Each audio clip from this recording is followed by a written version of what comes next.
cadre il est quand même assez idyllique, hein. Qu'on voit.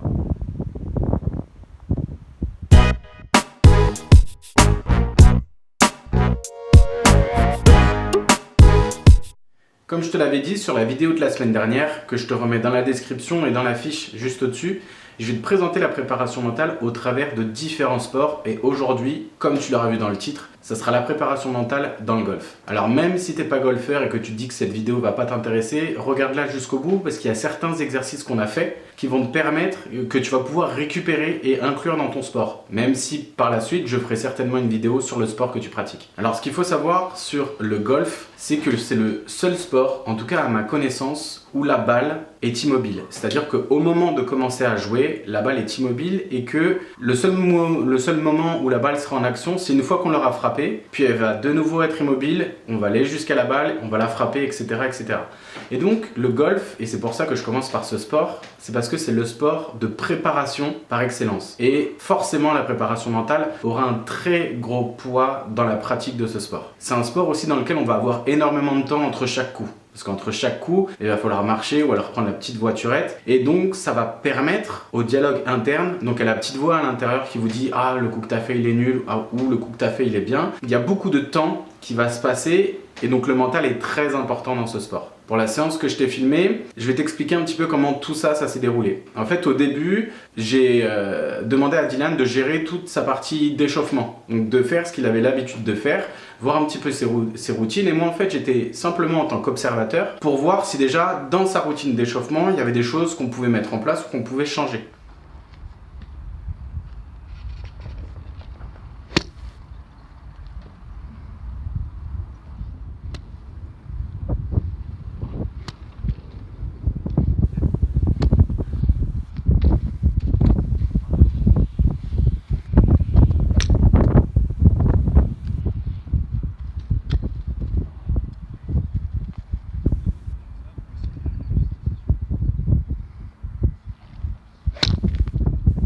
Donc il a sa routine bien propre à lui, que je ne vous expliquerai pas ici parce que ça n'a pas de sens. Et ensuite, on a fait 3 exercices pour développer 3 aspects de la préparation mentale et je vais t'expliquer comment on les a fait. Le premier exercice que l'on a fait, ça a été de travailler ce qu'on appelle la visualisation globale. La visualisation globale, pour te le dire en 2 mots, ça va être avant de tirer ta balle, avant de faire ton tir, avant de faire ton swing, avant de faire ton penalty ou autre, est-ce que tu prends un laps de temps pour te visualiser en train de le faire et voir la finalité de ton geste, de ton action ou de ce que tu viens de faire? Bien souvent, les gens oublient de faire cette étape. Et donc en fait, le but, ça a été de lui faire un exercice. Et là, c'était de réussir à atteindre une panière qui se trouvait à peu près à 60 mètres de là où on était. En 3 balles, de réussir d'être le plus proche possible ou de carrément réussir à être dans la panière sans utiliser aucune technique. Donc il fait ces 3 balles qui étaient assez proches, mais aucune n'était dans un rayon de 2 mètres autour de la panière. Puis, on a fait un exercice de préparation mentale pour justement travailler la visualisation globale. Donc on s'est mis un petit peu de côté, où on a travaillé ensemble. Donc c'est beaucoup de questions, beaucoup de dialogues, etc. Puis on est revenu sur la zone de tir, sur la zone d'approche. Et là, je lui ai redonné 3 balles, justement, en utilisant la technique à chaque balle. Donc de vraiment la refaire à chaque fois.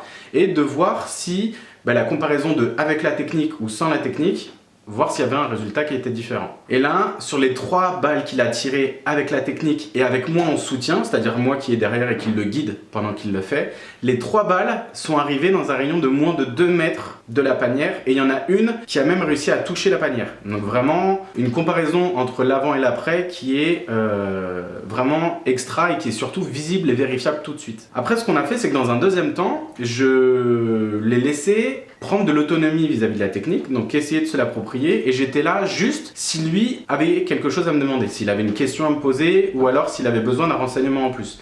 Donc c'était un petit peu comme une semi-autonomie. Et donc il avait à nouveau 3 balles, ces 3 balles il les tape, et les 3 encore dans un rayon de moins de 2 mètres, et il y en a encore une qui touche la panière. Donc c'est-à-dire que il commence à s'approprier la technique, et que en termes de régularité, il arrive toujours à être dans ce qui est mieux que sans la technique. Et la troisième partie de l'exercice, c'est de lui redonner 3 balles à faire et de le laisser en totale autonomie. C'est-à-dire que moi, je ne suis plus là pour l'aider, mais c'est à lui de vraiment s'accaparer, d'adapter la technique en fonction de lui, en fonction du moment. Il a retiré 3 balles, et sur les 3 balles, il y en a 2 qui ont touché la panière et une qui était dans un rayon de moins de 2 mètres. Donc une fois que je lui ai demandé justement son retour sur l'expérience, entre le avant sans utiliser la technique et le après en utilisant la technique de visualisation globale, il a vu qu'il y avait une augmentation de la précision et surtout une augmentation des sensations que lui pouvait retenir. C'est-à-dire que quand il faisait son geste, quand il faisait son swing, eh ben, il avait la possibilité de me dire ce qui allait, ce qui allait pas, où est-ce que la sensation était,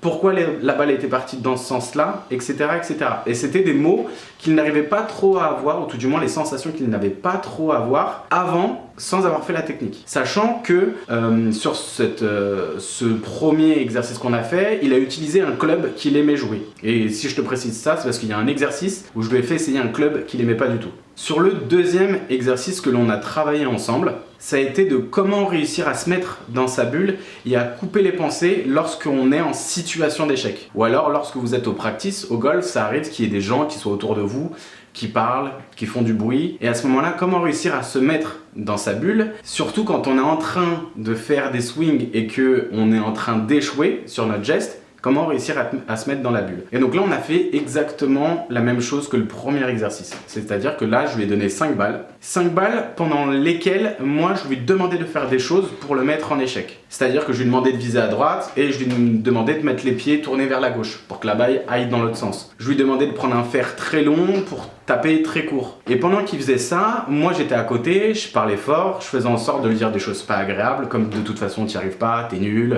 mais regarde, tu sais même pas poser tes pieds, etc., etc. Pour vraiment le mettre dans un phénomène de stress et faire en sorte qu'il loupe ses 5 balles.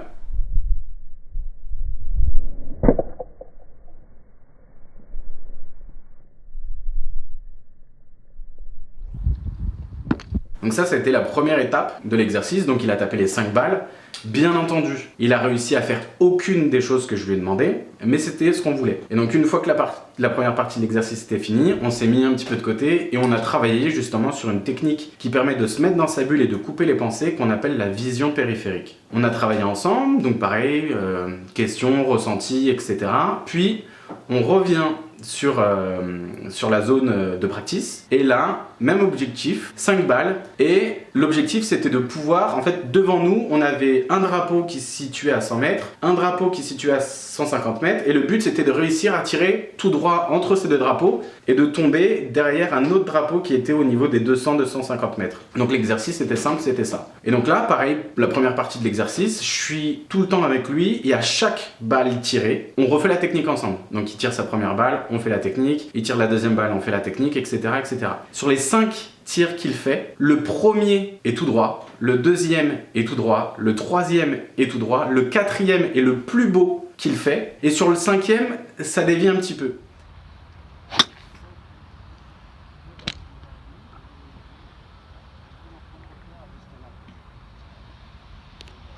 C'est magnifique ça. Easy. Et il a tout de suite réussi à m'expliquer pourquoi le cinquième avait dévié. C'est parce que justement, d'avoir réussi les 4 premiers et de se rendre compte à quel point la technique qu'on avait fait ensemble était efficace, et il a eu un moment d'euphorie. C'est-à-dire qu'il s'est senti un petit peu trop beau, et que le fait de se sentir trop beau lui a rajouté des pensées qui cette fois-ci n'étaient pas négatives, mais qui étaient ultra positives. Et sauf que ça, ça l'a un petit peu fait faire n'importe quoi, et du coup la dernière, elle a dévié un petit peu de sa route. Du coup, en me donnant cet élément, on a pu travailler sur la deuxième partie de l'exercice, celle qui est en semi-accompagnement, semi-autonomie, pareil sur 5 balles, toujours avec le même objectif, toujours avec le même driver. Et sauf que cette fois-ci, ça a été de travailler sur retirer les pensées négatives et mettre de côté les pensées qui sont trop euphorisantes. Là, à ce moment-là, pareil, 5 balles. Les 5 balles où il réussit à les envoyer. Puis, dernière partie de l'exercice, en totale autonomie, où moi je me mets vraiment de côté, où j'interviens plus du tout. Et à ce moment-là, il retape 5 balles avec le même objectif, avec le même driver et exactement les mêmes résultats. Et donc, c'est-à-dire que pareil, il a réussi à percevoir le avant et le après en utilisant la technique. Et c'est-à-dire que, toujours la même chose que sur le premier exercice, il a réussi à expliquer, à ressentir pourquoi ça allait bien, pourquoi là ça allait pas, ce qui devait changer d'un tir à un autre, et donc il pouvait améliorer sa technique de golf, pas technique mentale, au fur et à mesure qu'il avançait. Et sur le troisième objectif, on a travaillé sur ce qu'on peut appeler la précision du geste, l'optimisation du geste, et comment réussir à, une fois qu'on fait un coup bien, la fois d'après à réussir à refaire le même coup bien quand on a le même fer. Et sauf que là, La petite chose que je lui mettais en plus, c'était de travailler avec un fer avec lequel il détestait travailler. Donc lui, pour le coup, c'était un fer 5. Et donc, ça a été de... Pareil, toujours un objectif au niveau de la zone de practice, avec un fer qu'il aimait pas, et on a travaillé justement une technique qui s'appelle la technique de l'autosuggestion positive, et on a travaillé sur ça. Donc au début, c'était tu prends ton fer, tu vises telle zone et tu essayes d'être le plus droit possible, et je te laisse 5 balles. Donc il a fait ça, 5 balles, aucune des 5 balles a été à l'endroit que je lui avais demandé, et en plus, il avait la sensation de se dire... Mais en plus, je travaille sur un club que j'aime pas du tout. Hop, du coup, on se met de côté, on travaille sur la technique de l'autosuggestion, dont je vous ai déjà parlé dans une vidéo d'hypnose que je vous remettrai dans la description juste en dessous. Donc on travaille ensemble, questions, ressentis, technique, hop, on revient sur la zone de practice. Et là, toujours avec le même fer, toujours avec le même objectif, toujours avec 5 balles, réussir à faire ça, mais qu'avec de l'autosuggestion. Donc c'est-à-dire, l'autosuggestion, si je vous la fais courte, on va se dire une ou deux choses qui sont évidentes, que tout le monde peut contrôler. Donc par exemple, j'ai des chaussures noires, je suis sur une zone de practice, et ma balle va aller là-bas. En fait, les deux premières choses sont vraies, et la troisième n'est pas encore vraie. Mais par souci de cohérence, si le cerveau il dit oui une fois, il dit oui 2 fois, pour la 3e fois, il dira oui aussi. Donc par exemple là, j'ai un pull bordeaux, j'ai les cheveux longs, et vous êtes en train de sourire. La première est vraie, j'ai un pull bordeaux, la deuxième est vraie, j'ai les cheveux longs, et la troisième n'est pas encore vraie. Par contre, en vous disant ça, vu que vous avez dit oui à la première, oui à la deuxième, normalement, vous avez souri. Et donc là, pareil, l'exercice, on l'a fait en 3 étapes. En première, où je suis avec lui sur toutes les balles. Le deuxième exercice, où je suis en semi-autonomie, c'est-à-dire que je suis là, s'il me demande d'être là pour parfaire la technique. Et troisième partie de l'exercice où il est en totale autonomie et il peut justement travailler la technique tout seul. Et donc là pareil, entre le avant et le après, amélioration du geste, amélioration de la condition mentale et cognitive, précision accrue, il a réussi à répéter le même geste avec la balle qui tombe dans un rayon de même pas 1 mètre, et ça en étant très régulier. Et donc après, sur la fin, il lui restait une 15aine de balles. Je lui ai dit à ce moment-là, c'est que du plaisir, tu fais ce que tu veux, tu prends le club que tu veux. Par contre, le défi que tu as, c'est que avant de tirer chaque balle, tu me dis où tu la tires et la trajectoire que la balle elle aura. Mais que en notion de plaisir. Et les 15 dernières balles qu'il a pu faire, où on venait rajouter justement la notion de plaisir, ont été les 15 meilleures qu'il ait faites. Si toi aussi t'es pratiquant d'un sport, peu importe lequel, que ce soit du foot, que ce soit du rugby, de l'escalade, que ce soit du badminton, que ce soit du curling bâton, que ce soit de l'équitation ou tout ce que tu veux, et que tu aimerais participer à une vidéo et surtout tu aimerais avoir une séance de préparation mentale, n'hésite pas à m'écrire sur l'adresse que je te laisserai à la fin de la vidéo, et à ce moment-là, tu pourras te retrouver sur la chaîne. Je vous remercie de m'avoir écouté, prenez le temps d'être curieux et on se retrouve bientôt.